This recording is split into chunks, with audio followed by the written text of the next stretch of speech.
You may not know it by looking at our society, but as Americans, we are a very health-conscious people.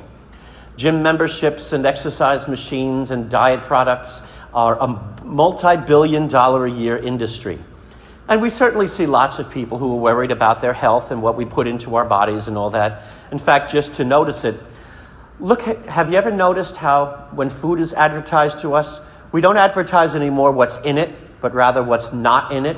No artificial preservatives, no artificial colorings, no artificial flavoring, no this, no that.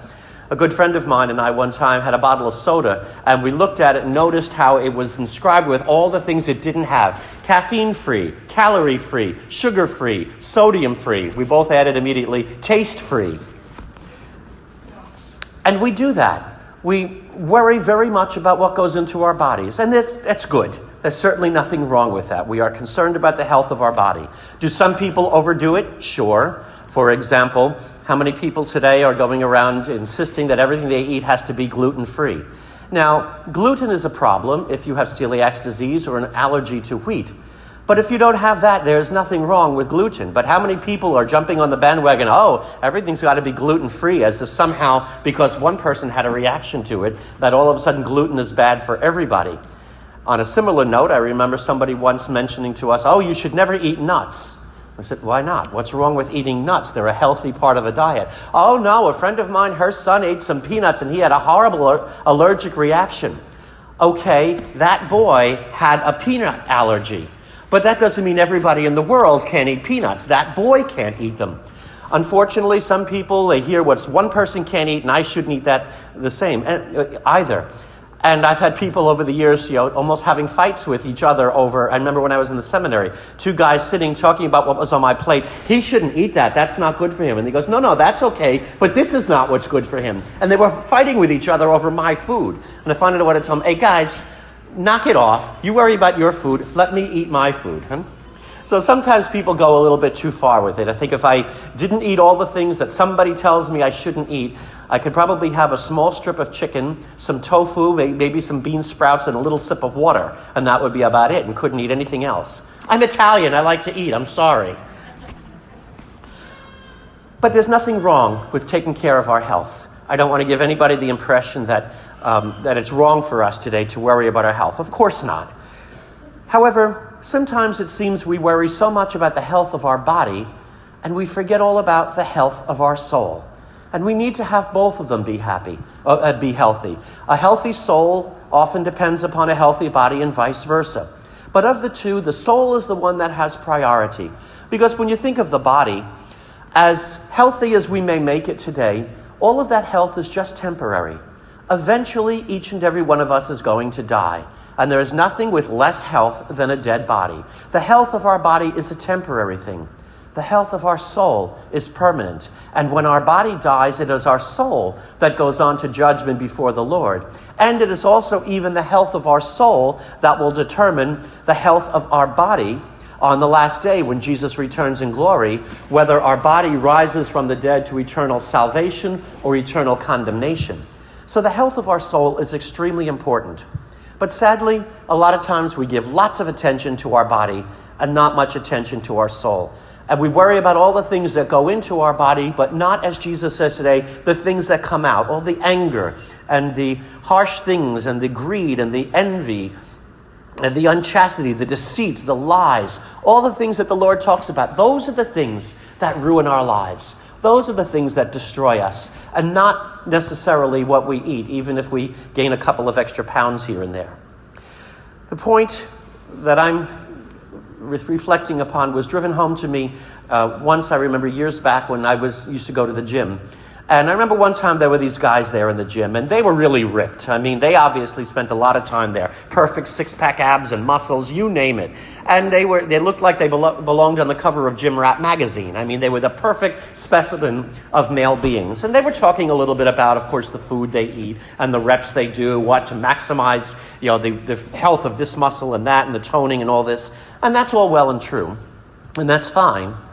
But then afterwards, the foul language that came out of their mouths, the horrible things that one of them was bragging about his conquest last Friday night, talking about this young woman that he picked up in a bar and treating her as nothing more than a trophy, that somebody who was basically just the subject of his desires and his ability to brag to others, and the filthy, horrible, disgusting things that they were saying. I said to myself, what good is all that health of the body when their souls are so horribly filthy? Does that make any sense at all? And that's not going to help anyone else in our lives.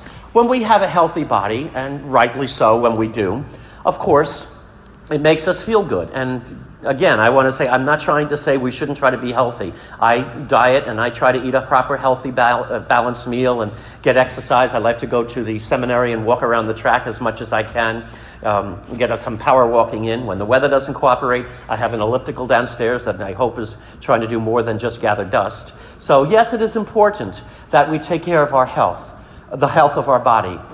But we must realize that may make me feel better about myself, but it's not helping anybody else.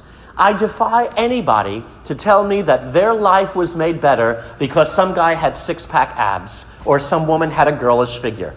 That has never improved anybody else's life, not the health of their body. But a healthy soul, yeah, that's what makes a difference. Our lives have been changed. If you look back at the people that have impressed you the most, people that have made you the best person that you are, have helped you be what God created you to be, it wasn't the person with big biceps. It wasn't the person with a lovely figure. It was a person with a beautiful soul. A person who helped you, who could see the best in you and helped you to live up to that. And that comes from someone who is close to God. Somebody who prays regularly. Somebody who gives as much health to his soul as he does to his body. And so, my brothers and sisters, we are called to do both. Look at the health of our soul, even more so than the health of our body.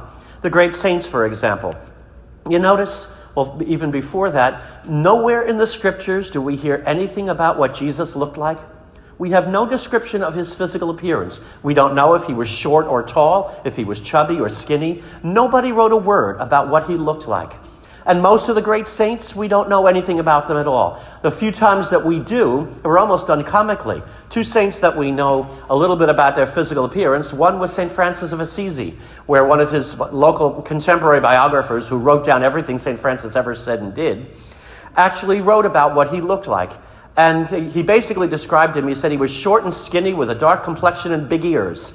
Not exactly something to be proud of or charitable in that sense.